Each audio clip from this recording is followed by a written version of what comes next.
Sobra-sobra na ang pambabastos na ginagawa nitong undersecretary ito na biro mo magsasalita ka. Ang tanong ko nga is that even allowed by the Presidential Communication Office to be saying those things?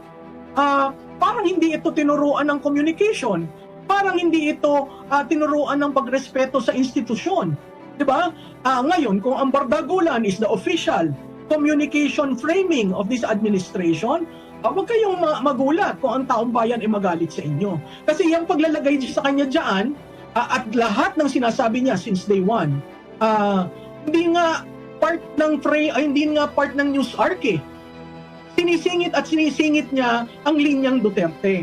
So, masyado niyong binababa ang kategory at ang quality ng presidential communication.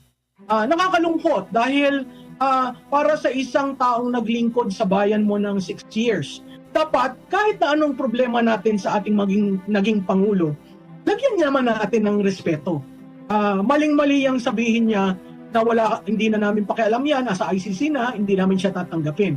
Unless kinansel nyo ang passport ni Presidente Duterte, Pilipino si Presidente Duterte, lahat ng OFW nararamdaman ang bawat sinasabi mo, Undersecretary Castro, dahil sila rin naiisip nila anong mangyayari sa amin kung mangyari ang nangyari kay Presidente Duterte. Nakakalungkot.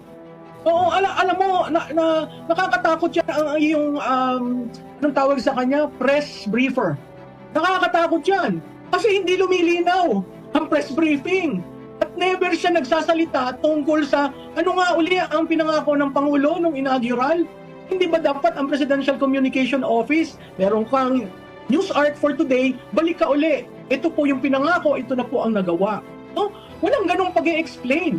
At kaya lang siya nandyan is para suplahin, patikusin, tanggahan ang lahat na itatapon sa pinuno at ang always niyang pivot, Duterte masama.